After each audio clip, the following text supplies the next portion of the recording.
वृश्चिक राशि वाले बंधुओं, आप सभी का बहुत बहुत स्वागत है। हृदय से अभिनंदन, आभार आपके अपने चैनल वैदिक मंथन भिंड यूट्यूब चैनल में। तो वृश्चिक राशि वालों, ध्यान से सुनिए, क्योंकि आने वाले 3 से 5 दिनों में आपको लोहे के चने चबाने पड़ेंगे। जी हाँ बंधुओं, कहने को तो ये एक कहावत मात्र है, लेकिन जिसके जीवन में ऐसी परिस्थितियां उत्पन्न हो जाती हैं कि वो सचमुच में उसे लोहे के चने चबाने पड़ते हैं, मतलब कि ऐसी विकट और अजीबोगरीब स्थितियां बनती हैं जिन्हें सहन कर पाना, जिनसे पार पा पाना बहुत मुश्किल होता है, बहुत कठिन होता है। तब उस इंसान से पूछो कि उसके ऊपर क्या गुजरती है। तो ऐसी ही परिस्थिति, ऐसा ही समय अगले 3 से 5 दिनों में आपके जीवन में आने वाला है। जी हाँ बंधु, कहने का मतलब यह है कि अगले 3 से 5 दिनों में बनेगी 3 बेहद ही विचित्र सी परिस्थितियां, जिनमें कि आपको समझ में ही नहीं आएगा कि आप करें तो करें क्या। हाँ बोलते हैं तो परेशान, ना बोलते हैं तो परेशान। दोनों ही स्थितियां आपको परेशानी उत्पन्न करेंगी। तो ऐसे में आप निर्णय लेने की क्षमता खो बैठेंगे। सही निर्णय लेना आपके लिए इस स्थिति में बेहद आवश्यक है, क्योंकि यहां पर यदि आपने चूक कर दी तो निश्चित तौर पर आप लंबे समय तक इसकी सजा, इसकी कीमत को भुगतेंगे। पहले भी आपके जीवन में इस प्रकार की परिस्थितियां बनी हैं। किस प्रकार बनी, कैसे बनी, ये हम आगे आपको कार्यक्रम में बताएंगे। इस बार की परिस्थितियों में आपको क्या करना है, कौन सी है वे परिस्थितियां, आपको किस प्रकार से सोचना है, किस प्रकार से निर्णय लेने हैं, किसे ना बोलना है, किस प्रकार की परिस्थिति में हाँ करना है यानी सहमति जतानी है, सब कुछ आपको स्पष्ट तौर पर बताएंगे। साथ ही बताएंगे 5 बड़ी भविष्यवाणियों के बारे में, जो आपके आने वाले 3 से 5 दिनों का पूरा रोड मैप होंगी। इन्हें आप अपना जीपीएस समझ सकते हैं। आपको बिल्कुल सही मार्ग पर चलेंगी लेकर ये भविष्यवाणियां। और हो सकता है कि कुछ तो इतनी जरूरी, इतनी सटीक हो कि जिनका आपके जीवन में आपको जानना बेहद आवश्यक है, क्योंकि वे नेगेटिव परिस्थितियों को लेकर आपकी ओर आ रही हैं। अब यदि आप इन्हें जान जाएंगे, समझ जाएंगे, तो पहले ही आप अलर्ट हो जाएंगे और जरूरी निर्णय, जरूरी फैसला आप हमारे मार्गदर्शन के आधार पर लेंगे तो आप बच जाएंगे। अन्यथा तो वही होगा कि परिस्थिति और समय आपको कुचलते हुए निकल जाएगा और आप जहां के तहां खड़े परेशान, बेचैन बने रहेंगे। तो कहने का मतलब यह है कि कार्यक्रम बेहद महत्वपूर्ण है। कार्यक्रम के अंत में हम आपको बताएंगे एक ऐसा विशेष प्रयोग, इसे प्रयोग कह सकते हैं, टोटका कह सकते हैं, उपाय कह सकते हैं, या फिर दिव्य कृपा का आशीर्वाद कह सकते हैं। इस उपाय को हमने आज से लगभग 2 से ढाई महीने पहले 5-6 लोगों को बताया था। हमसे मिलने आए थे तो हमने उनको बताया था, परेशान थे, सबको हमने एक तरफ से बताया। उनमें से बहुत सारे लोगों को बहुत ही अच्छे-अच्छे परिणाम मिले, एक आध लोगों को नहीं मिले, तो उनकी कुछ अपनी परेशानियां रही होंगी, उन्होंने ठीक से नहीं किया होगा। लेकिन बहुत सारे लोगों को, यानी कि 90 से 95% इस उपाय ने बहुत ही अच्छा कार्य किया। कहने का मतलब यह है कि इस उपाय, इस क्रिया की जो सफलता की दर है वह बहुत ज्यादा है। इसलिए हमने सोचा कि इस उपाय को आज के इस कार्यक्रम में आपके लिए लेकर आते हैं, क्योंकि आपके जीवन में भी कुछ परेशानियां लंबे समय से इस प्रकार से टिक गई हैं, अवरुद्ध कर रही हैं आपके मार्ग को, जैसे कि अब वे कभी हटने वाली ही नहीं है। तो अब ऐसे में आपको कुछ बहुत ही पुख्ता, बहुत ही प्रामाणिक चीजों की आवश्यकता है। आगे हम आपको ये भी बताएंगे कि क्यों कुछ लोगों के जीवन में उपाय कार्य नहीं करते। जैसे कि हमने अभी कहा कि एक आध लोग ऐसे थे, कुछ लोग ऐसे थे जिनके जीवन में उपाय ने ठीक से कार्य नहीं किया। इसी के साथ साथ सबसे महत्वपूर्ण बात हम आपको ये बताएंगे कि अगर अचानक से आपके ऊपर कोई विपत्ति आ जाती है, जैसे कि अचानक से कर्जा आ जाता है, अचानक से बहुत बड़ा खर्चा आ जाता है, अचानक से रोग दोष उत्पन्न होने लगते हैं, अचानक से आपको बुद्धि भ्रम होने लगता है, अनिर्णय की स्थिति में फंस जाते हैं, आपको समझ नहीं आता कि क्या करें क्या ना करें, तो ऐसे में हमने एक अभियान चला रखा है, धाम की तरफ से चला रखा है, जो तुरंत मां बगलामुखी की सीधी कृपा दृष्टि आप तक पहुंचाएगा। तुरंत आधे घंटे से 1 घंटे के अंदर अंदर आपको राहत महसूस होगी, नेगेटिविटी दूर भागेगी और आपको माई की कृपा महसूस होगी, प्रत्यक्ष महसूस होगी। ये हम आपसे कहते हैं। और ये जो अभियान है, ये जो क्रिया है जो हमने शुरू की है पिछले कुछ दिनों से, ये आप कह सकते हैं कि माई की दी हुई अनुभूतियों के आधार पर ही है, यानी उनसे अनुमति लेकर, उनकी आज्ञा के अनुसार ही ये क्रिया हमने शुरू की है। तो इसके बारे में भी आपको हम बताएंगे आगे कार्यक्रम में। कहने का मतलब यह है कि बहुत ही जीवन उपयोगी बातें हैं, जीवन उपयोगी कार्यक्रम है। ऐसे कार्यक्रम कभी कभार ही जीवन में हमसे टकराते हैं, हमारे जीवन में आते हैं, और जब ये आते हैं तो जीवन में 100% कुछ नया, कुछ अच्छा, कुछ बहुत ही अद्भुत होने वाला होता है। तो वैसे में इस कार्यक्रम की अनदेखी करना, इसे छोड़कर बीच में चले जाना, या फिर अनाप-शनाप मन में ही कुछ भी उल्टे-सीधे विचारधारा कुतर्क करके और अपने मन से कुछ भी उल्टा-सीधा निर्णय ले लेना, ये अपने स्वयं के जीवन में खुद बर्बादी लेकर आने जैसा है। कार्यक्रम को अंत तक ज़रूर देखना, आपके लिए बना है, आपके बारे में है इस कार्यक्रम में सारी बातें, और आपके उद्धार कारक है। आप नहीं देखेंगे तो कौन देखेगा? चलिए महामाई को याद करते हैं। कमेंट बॉक्स में पूरे भक्ति भाव के साथ लिख डालिए, जय माँ भद्रकाली कृपा करो। महामाई निश्चित तौर पर आपके ऊपर कृपा कर चुकी हैं, तभी हमें प्रेरणा दी है कि आपको हम ऐसा बेहतरीन कार्यक्रम लेकर आएँ जो 100% काम करेगा। भाव बेहद महत्वपूर्ण है, ये याद रखना। इसी के साथ-साथ ये भी लिखना आप कमेंट में कि मैं भी माई के परिवार का हिस्सा हूँ। भाव इसी से उत्पन्न होता है। जैसे-जैसे हम क्रियाएँ करते हैं, वैसे-वैसे भाव बढ़ते हैं और देवता की दृष्टि हम पर पड़ती है और हमारा उद्धार हो जाता है। जन्म-जन्मांतर तक फिर देवता की कृपा बनी ही रहती है। ये कोई ऐसी चीज़ नहीं है जो आज आई और कल चली गई। जब तक हम इसके काबिल हैं, तब तक हमें ये कृपा मिलती रहती है। सो बस इसी के लिए ये सारे प्रयास हम कर रहे हैं। अब एक खास सूचना, गणपति का जो विशेष समय काल प्रारंभ होने वाला है, गणेश चतुर्थी है 27 अगस्त के दिन। इस दिन हम एक विशेष अनुष्ठान करने जा रहे हैं। यह अनुष्ठान 2 चीज़ों के लिए किया जा रहा है। पहला कि नवग्रह शांति हवन है, जिसमें कि आपके 9 ग्रहों को आपके लिए अनुकूल बनाने के लिए हवन किया जाएगा। आहुतियाँ आपके नाम से दी जाएँगी। दूसरा कि माँ बगलामुखी के चरणों में आपके नाम से अर्जी लगाई जाएगी, ताकि माई का प्रेम भरा आशीर्वाद आप तक पहुँचे। तो अब यदि आपको इस हवन में भाग लेना है, तो निश्चित तौर पर कुछ दक्षिणा तो देनी ही होगी, क्योंकि सामग्री लगती है, व्यवस्थाएँ लगती हैं, इन्हें बनाने में मूल्य लगता ही है।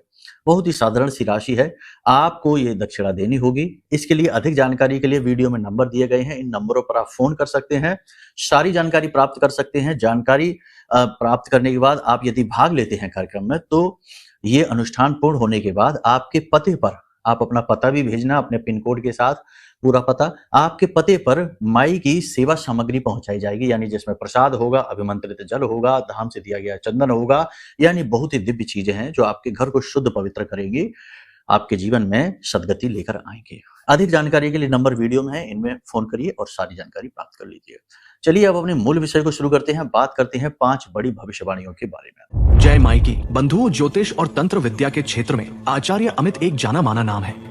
पूज्य गुरुदेव के साधनाओं और ज्योतिष विद्या के अनुभव बेहद दिव्य है। जी हाँ, पूज्य गुरुदेव ने जिसकी भी कुंडली का विश्लेषण किया और कुंडली के अनुसार उसे सटीक उपाय व महामाई माँ बगलामुखी की विशेष कृपा दी, उसके जीवन में सकारात्मक बदलाव तो आ ही है। फिर चाहे समस्या कितनी ही कठिन क्यों ना हो, समाधान तो अवश्य हुआ है। अब ऐसे में यदि आप भी अपने जीवन की किसी बड़ी समस्या से जूझ रहे हैं, जैसे कि कर्जा बढ़ता ही जा रहा है, काम धंधा और व्यापार सब रुक चुका है, रिश्ते नातों में तनाव हद से ज्यादा बढ़ गया है, पूरा जीवन ही नकारात्मकताओं से भर गया है, तो ऐसे में यही सही समय है जब आप श्रेष्ठ गुरु से मार्गदर्शन प्राप्त करें और जीवन के अंधकार को समाप्त कर दिव्य प्रकाश की ओर कदम बढ़ाएं। वीडियो में दिए गए नंबरों पर तुरंत संपर्क करिए और अपनी कुंडली का विश्लेषण व समाधान पूज्य गुरुदेव के द्वारा करवा लीजिए। देर ना करें, आपके देवी देवताओं के आशीर्वाद से ये मौका खुद चलकर आपके पास आया है, इसे गंवाना नहीं है। अभी फोन करें और गुरुदेव से मार्गदर्शन प्राप्त करें। महामाई आपका कल्याण करें। धन्यवाद। सबसे पहली बात कि परिवार में कुछ नेगेटिव सा, यानी कि अगले 3 से 5 दिनों में परिवार में किसी प्रकार का नकारात्मकता सा भरा हुआ सा वातावरण बनेगा। आपकी बात लोगों से हो नहीं पाएगी, आप जो कहना चाहेंगे वो बातें आप कह नहीं पाएंगे। कुल मिलाकर यह है कि अपने ही घर में आप बंधे-बंधे से, फंसे-फंसे से महसूस करेंगे। जो मन में होगा वो कह नहीं पा रहे होंगे, और घर के लोगों से आपके कानों में जो बातें आ रही होंगी वो आपको चुभ रही होंगी, अच्छी नहीं लग रही होंगी। कहने का मतलब ये है कि घर का वातावरण आपके प्रतिकूल रहेगा, आपके अनुकूल नहीं है, विवाद भी उत्पन्न हो सकते हैं। ऐसे में आप क्या करें, आप केवल एक ही काम करें कि आप जो जैसी परिस्थितियां हैं उसे वैसी ही रहने दें। अपनी तरफ से अधिक प्रयास करने की कोशिश ना करें, वरना आप जितना ज़्यादा प्रयास करेंगे अपने आप को अच्छा साबित करने के लिए, दूसरों का हित करने के लिए, उतना ही आपके ऊपर लांछन लगते जाएंगे और आप परेशान होते जाएंगे। माता की सेहत आपकी खराब हो सकती है, खास तौर से खाने पीना उनका कम हो सकता है, स्वास्थ्य गिर सकता है, वजन कम हो सकता है, जॉइंट्स में दर्द और पेट में तकलीफ, ये समस्याएं रह सकती हैं। तो इसके लिए आपको डॉक्टर को दिखाना पड़ सकता है। परिवार में किसी विशेष, किसी एक सदस्य को लेकर कुछ विवाद हो सकते हैं, किसी प्रकार की चिंताएं हो सकती हैं, उस एक सदस्य की वजह से घर में तनाव की स्थिति बन सकती है। ये आपका पारिवारिक वातावरण है। प्रेमी जनों की और दाम्पत्य जीवन की बात करेंगे तो प्रेमी जनों का तो समय अच्छा गुजरने वाला है, कोई समस्या नहीं है, लेकिन दाम्पत्य जीवन में थोड़ी बहुत खटपट हो सकती है। जीवन साथी के साथ भावनात्मक मेल कमजोर हो सकता है। आपको ऐसा लगेगा जैसे आपका जीवन साथी आपको भाव नहीं दे रहा है, आपसे ठीक से बात नहीं कर रहा है, आपको समझने का प्रयास नहीं कर रहा है। तो यानी प्रेम तत्व की कमी आपको महसूस होगी। प्रेमी जनों के लिए स्थिति अच्छी रहने वाली है। ये अलग स तरीके का एक रिश्ता होता है तो इसकी परिस्थितियां भी अलग होती हैं। आपसी समझ अच्छे से बढ़ेगी, लेकिन इनके गुप्त प्रेम संबंध जो है वो बाहर आने का खतरा है। और सबसे बड़ी बात कि आगे चलकर इनके जो संबंध है वो वैवाहिक बंधन में बंध सकते हैं, ऐसी परिस्थितियों का निर्माण होगा। संपत्ति को लेकर थोड़ा बहुत खींचतान की स्थिति घर परिवार में बनी रह सकती है। कोई फैमिली बिजनेस होगा तो उसमें तनाव की स्थिति बनेगी, बंटवारे की स्थिति हो सकती है। और प्रॉपर्टी को लेकर, घरेलू प्रॉपर्टी को लेकर थोड़ी बहुत तनाव की स्थिति रहेगी। आपके निजी स्वास्थ्य की बात करेंगे तो आपका स्वास्थ्य, शारीरिक बल थोड़ा सा कम महसूस होगा, स्थूलता का एहसास होगा, काम करने का मन तो खूब करेगा, लेकिन शरीर इसका साथ नहीं देगा। खास तौर से दोपहर और दोपहर के बाद यानी शाम होते होते शरीर में ऊर्जा की कमी स्पष्ट महसूस होगी। काम से मन तो खूब रहेगा, लेकिन शरीर का साथ न देने की वजह से थोड़ी सी चिड़चिड़ा स्वभाव हो जाएगा। काम की अधिकता की वजह से, दबाव की वजह से, तनाव की वजह से मन थोड़ा सा खराब हो जाएगा और आसपास की जो छोटी-छोटी खुशियां हैं वो आपको महसूस ही नहीं होंगी। इसकी वजह से आपका मन थोड़ा सा खिन्न, थोड़ा सा तनाव भरा रह सकता है। किसी प्रकार की खीज आपके मन में हो सकती है। आपसे जलने वाले लोग अलग से आपको परेशान करके रखेंगे, आपके बारे में अफवाहें उड़ाएंगे, उल्टी-सीधी बातें करेंगे। चाहे समाज या परिवार की बात करें या कार्यस्थल की बात करें। कार्यस्थल में आपसे जलने वाले आपके सहकर्मी, आपके साथी, उच्च अधिकारियों के कान आपके प्रति भरेंगे और उच्च अधिकारी भी उनकी बातों में आकर आपके कार्य में, आपके कामों में कमी निकालेंगे और आपको थोड़ा-सा समझाएँगे, थोड़ा-सा डाँटेंगे, यानी कि आपको अनावश्यक रूप से दबाव बनाएँगे आपके ऊपर। आपको अच्छा नहीं लगेगा। हालाँकि आप यहाँ पर कुछ कर नहीं पाएँगे, बस मन मार के रह जाएँगे। ये स्थिति और ज़्यादा आपके मन में दबाव उत्पन्न करेगी, तनाव उत्पन्न करेगी। ये स्थिति भी अच्छी नहीं है।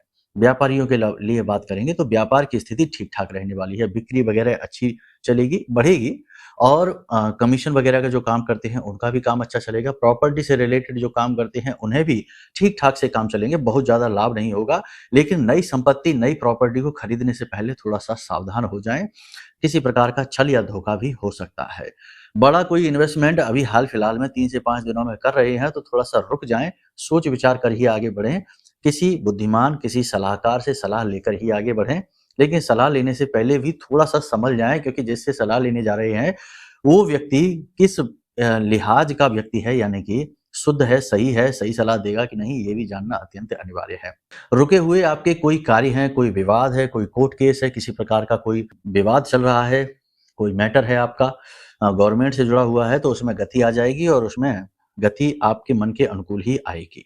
आप आय आमदनी के स्रोतों को बढ़ाने के लिए प्रयास करेंगे, कुछ नए स्रोत आप बनाएँगे भी, प्रॉपर्टी वगैरह किराए पर चढ़ा सकते हैं, कमीशन वगैरह का काम किसी तरीके का आप शुरू कर सकते हैं, जिससे आपको निश्चित तौर पर थोड़ा बहुत फ़ायदा तो होगा, लेकिन जैसा आपने सोच रखा था उस हिसाब से फ़ायदा नहीं होगा, इसलिए यहाँ पर भी आपको थोड़ा बहुत फेलियर जैसा एहसास होगा। कार्य क्षेत्र में आपकी सक्रियता बहुत अधिक रहेगी, यानी कि आप फिजिकली, मेंटली बहुत ज़्यादा एक्टिव रहेंगे, जिसकी वजह से आपका निचोड़ हो जाएगा और शाम होते-होते, घर आते-आते आप बुरी तरीके से थक जाएँगे, परेशान हो जाएँगे। आपको थोड़ा-सा इसमें गुस्सा, चिड़चिड़ाहट भी आएगा। अपनी वाणी पर आपको नियंत्रण रखना है। ये सामान्य सी परिस्थितियाँ हैं। आपके स्वास्थ्य को लेकर भी हमने बता दिया कि स्वास्थ्य को लेकर कोई बड़ी परेशानी नहीं है, केवल काम की थकान है, हल्का बुखार है और सुस्ती और स्थूलता। ये आपके शारीरिक स्वास्थ्य की समस्या रहेगी और कोई बड़ी समस्या नहीं है। यात्रा आदि भी आप कर सकते हैं, लेकिन यात्रा करने में आपको फल प्राप्त नहीं होंगे, यानी निष्फल यात्रा के योग हैं तो सही। हाँ, यदि आप धार्मिक यात्रा करते हैं तो एक इतना लाभ ज़रूर रहेगा कि धर्म से जुड़ेंगे, भगवान से जुड़ेंगे। हालाँकि इस जो 3 से 5 दिनों का जो समय है, इसमें आप भगवान से थोड़े नाराज़ से दिखाई देंगे। ऐसा लगेगा जैसे कि भगवान ने आपकी सुनी नहीं है, उल्टा भगवान के नाम पर आपको ठगा-सा गया है, आपका नुकसान, आपका शोषण हुआ है, ऐसा कुछ आपको महसूस होगा अंदर ही अंदर। हालाँकि आप जल्द ही अपनी मन की इस भावना से छुटकारा भी प्राप्त कर लेंगे, लेकिन इस प्रकार की भावना आपके मन में रहेगी। अरुचि उत्पन्न होगी धर्म के प्रति। हो सकता है कि कुछ लोग आप में से ऐसे भी हों जो धर्म का, ईश्वर का और इन सब चीज़ों का थोड़ा अपमान भी कर दें, उपायों का, क्रियाओं का, इनका अपमान भी कर दें। हालाँकि बाद में अपनी गलती का एहसास होते हुए आप मन में पश्चाताप भी अवश्य करेंगे, लेकिन आप अपनी वाणी से नियंत्रण खो देंगे और ऐसी बातें करेंगे। तो ये चीज़ें ठीक नहीं है, ये आपके लिए नुकसानदायक हो सकती हैं। अब बात करते हैं 3 ऐसी परिस्थितियों के बारे में जो कि लोहे के चने चबाने जैसी स्थिति आपके जीवन में उत्पन्न करेंगी। पहली परिस्थिति, आपका अपना ही कोई एक व्यक्ति है जो आपके सामने आएगा, आपके पास आएगा और आपसे मदद की गुहार लगाएगा। आप यदि मदद करते हैं तो आपका भारी नुकसान होगा, मदद नहीं करते हैं तो उसका भारी नुकसान होगा। इसमें भी आपको दुःख होगा, आपको तकलीफ होगी। लेकिन उसकी मदद करने में आपका बहुत भारी लॉस होने वाला है, आपकी पूंजी जाने वाली है, आपका समय बहुत अधिक जाने वाला है और आपके ऊपर किसी प्रकार का लांछन भी लग सकता है। अब एक बात यहाँ पर ध्यान से सुनिए कि आप अनिर्णय की स्थिति में फंसेंगे। आप सोचेंगे कि क्या करें, क्या ना करें, कुछ समझ में नहीं आ रहा है। सबसे बड़ी बात, आप देखिए कि आप इस संसार में अपने जीवन की यात्रा में हैं, दूसरे जो लोग हैं वो भी अपनी-अपनी जीवन की यात्रा, अपने कार्मिक यात्रा में हैं। अब यहाँ पर हम एक-दूसरे के या सभी रिश्ते नाते जो होते हैं वो एक-दूसरे के सहयोगी मात्र हैं, ठीक है? भाग्य विधाता नहीं हैं। अब यदि किसी व्यक्ति के जीवन में ज़बरदस्त घाटा आ गया है, कोई बड़ी आपत्ति, बड़ी परेशानी आ गई है और आप उसको देखकर दुखी हो रहे हैं, यहाँ तक ठीक है। भगवान से प्रार्थना करते हैं कि भगवान जल्दी से जल्दी इसके जीवन से ये तकलीफ दूर हो, ये भी ठीक है। लेकिन आप अपने जीवन से अपने जो संसाधन हैं, उन्हें खींचकर उसके जीवन को सींचने की कोशिश कर रहे हैं। यानी कि अपना पूरी पूँजी उठाकर उसको दे रहे हैं। तो ऐसा करके भी आप उसका जो भाग्य है बदल नहीं सकते हैं। वो उसे भी गँवा देगा और दुखी बना रहेगा। आप ज़रूर उसके चक्कर में ज़्यादा दुखी हो जाएँगे। कहने का मतलब ये है कि किसी की मदद आप करिए, लेकिन किसी के भगवान बनने की कोशिश ना करिए। उसके जीवन में कष्ट आया, वह उसका कष्ट है, उसके कर्म के आधार पर उसे मिला है, उसे भोगने दीजिए। बजाय इसके आप उसका मनोबल बढ़ाइए, उसकी हिम्मत बनिए, उसके साथ खड़े रहिए, लेकिन उससे ये भी कहिए कि ये तुम्हारा युद्ध है, तुम्हें ही लड़ना होगा। जैसे कि भगवान श्री कृष्ण अर्जुन के साथ खड़े थे। भगवान श्री कृष्ण चाहते तो 1 सेकंड में सारा महाभारत का युद्ध का फैसला हो जाता। उनके लिए क्या बड़ी बात थी, एक चुटकी बजाते सारा काम हो जाता। वो तो स्वयं नारायण, तीनों लोगों के स्वामी। लेकिन फिर भी उन्होंने ऐसा नहीं किया। उन्होंने अर्जुन से कहा कि तुम युद्ध करो, तुम हथियार उठाओ, तुम मन को मजबूत करो, मैं तुम्हारे साथ हूँ। ऐसे ही आप अपने रोल, क्योंकि वो अर्जुन के कर्म की यात्रा थी, उसे वो करना बेहद जरूरी था, उसके कर्म में वो लिखा था। वैसे ही आपके आपके रिश्तेदारों के, आपके मित्र यारों के कर्म में, भाग्य में जो लिखा है, उन्हें वो भोगना ही पड़ेगा। आप उसके चक्कर में अपने आप को बर्बाद ना करें, ठीक है? ये स्थिति आपने समझ ली अच्छी तरीके से। बहुत जरूरी है ऐसी चीजों को समझना। नादानी करने से सिवाय नुकसान के कुछ भी नहीं होता। उल्टा जितना ज्यादा आप उसके भाग्य को बनाने की कोशिश करेंगे, उतना ही ज्यादा आप उससे अपनी दूरियां बढ़ाएंगे, क्योंकि उसका अंतर्मन आपको शत्रु के रूप में स्वीकार कर लेगा और आज नहीं तो कल वह आपसे जरूर झगड़ा करेगा, तनाव की स्थिति बनाएगा, आप पर ही आरोप मढ़ देगा, ठीक है? ऐसी गलती आप ना करिए। ये चीजें बहुत बार आपके जीवन में पहले भी हो चुकी हैं। जरा विचार करके देखना जो हम कह रहे हैं वो बातें सत्य है कि नहीं है। दूसरी स्थिति ये है कि आप अपने काम को बदलने के बारे में सोचेंगे, गहराई से सोचेंगे। कोई आपको ऐसी सलाह भी दे सकता है कि बदल दो, कोई नहीं है, लेकिन 3 से 5 दिनों के अंदर कोई भी काम से लेकर जुड़ा हुआ कोई बड़ा फैसला आपको नहीं करना है। तीसरी स्थिति ये बनेगी कि आप कोई बड़ा इन्वेस्टमेंट के बारे में यदि सोच रही हैं, तो अगले 3 से 5 दिनों में किसी भी प्रकार का कोई भी बड़ा इन्वेस्टमेंट ना करें। ये स्थिति अच्छी नहीं है। खास तौर से गवर्नमेंट से जुड़े हुए किसी प्रोजेक्ट में तो भूल कर भी नहीं करना, क्योंकि सूर्य के साथ केतु बैठे हैं, डुबा देंगे आपके सारे पैसे को, आपके सारे काम को। अनिर्णय की सारी स्थितियां जो भी हैं, उनमें आपको निर्णय जो लेना है वो बहुत सोच समझ कर लेना है। जहां तक है वहां आपको लंबी छलांग लगानी ही नहीं है, धीमे धीमे आगे बढ़ना है, सोच समझ कर आगे बढ़ना है, ठीक है? यहां तक आपने सारी चीज समझ ली। अब बात करते हैं कि वो क्या अभियान है जो हमने चला रखा है। फिर से वही बात है कि यदि अचानक से आपको ऐसा लगता है कि आप कुछ सोच ही नहीं पा रहे, कुछ सूझ नहीं रहा है, बहुत कंफ्यूज हो गए हैं, बहुत ज्यादा भ्रम की स्थिति मन में उत्पन्न हो गई है, या अचानक बीमार हो गई, या अचानक दुर्घटना हो जाती है, या अचानक से आप बहुत ज्यादा दुखी हो जाते हैं, अचानक से अकेलापन, खालीपन महसूस होता है, 100% आपके ऊपर कोई तंत्र है, कोई क्रिया है। अब इससे छुटकारा पाना बेहद आवश्यक है। तो आपको क्या करना है, ध्यान से सुनिए। जो नंबर दिए गए हैं, धाम के नंबर हैं, इनमें से किसी भी नंबर पर आपको 9 बार लिखकर भेजना है। हमारी आराध्य देवी हैं, हमारी माँ हैं, इनका नाम लिखकर भेजना है, जय माँ बगलामुखी। 9 बार लिखना है। 9 माई का अंक है, ठीक है? तो आपको क्या लिखना है, जय माँ बगलामुखी। पूरे भाव के साथ लिखना, ठीक है। इसके बाद आपको इस मंत्र का उच्चारण करना है वहीं पर बैठकर 10 से 15 मिनट के लिए।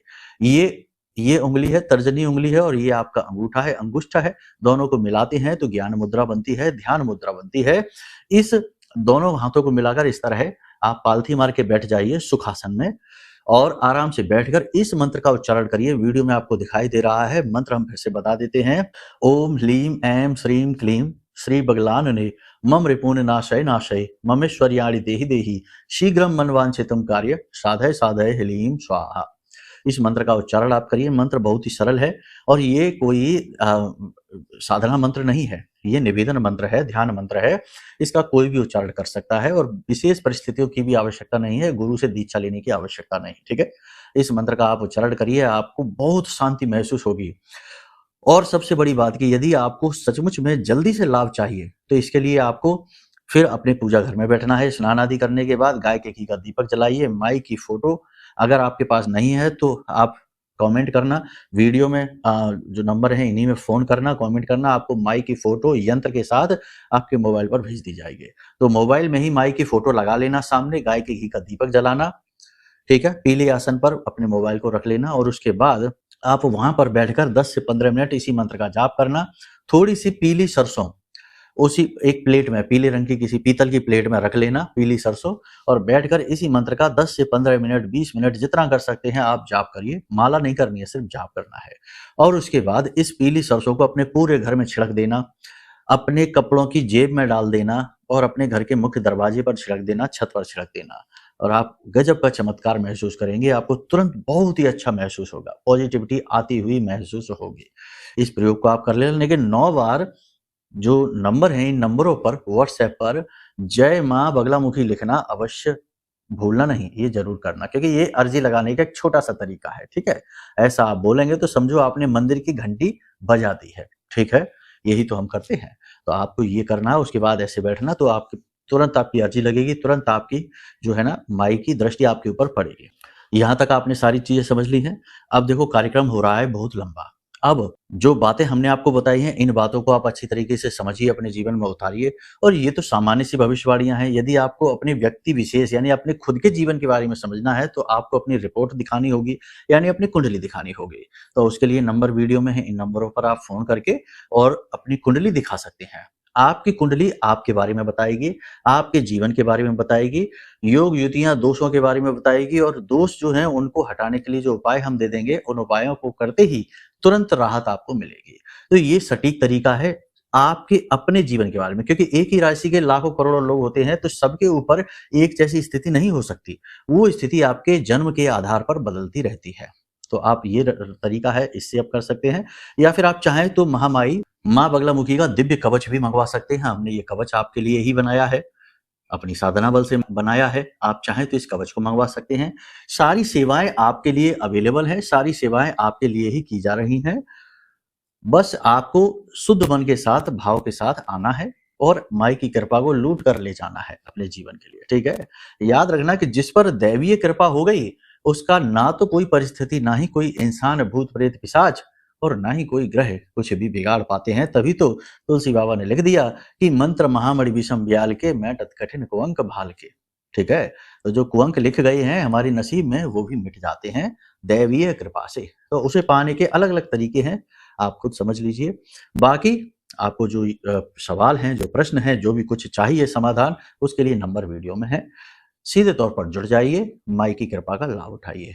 उपाय के बारे में अब हम नहीं आपको बता पाएंगे इस कार्यक्रम में, उसके लिए इंतजार करिए, कल के कार्यक्रम में बताएंगे, क्योंकि ये कार्यक्रम बहुत लंबा हो चुका है पहले से ही। चलिए बंधुओं, प्रेम के साथ निवेदन करते हुए, भाव उत्पन्न करते हुए, सच्चे दिल के साथ बोलिए जय मां बगलामुखी, जय माई की। हमारे प्रिय और परम पूज्य आचार्य जी ने अपनी साधनाओं के अनुभवों पर आधारित शक्तिशाली उपाय और क्रियाओं के माध्यम से हजारों लोगों के जीवन को पूरी तरह से बदला है। आचार्य जी के द्वारा बताया गया हर एक उपाय इतना सटीक और कारगर होता है कि जो भी इसे पूरे भाव के साथ कर लेता है उसे साक्षात महामाई की कृपा और आशीर्वाद प्राप्त हो जाती है। इसलिए निसंकोच इन उपायों को पूरे भाव के साथ करिए, आपका कल्याण होगा। जय माई की।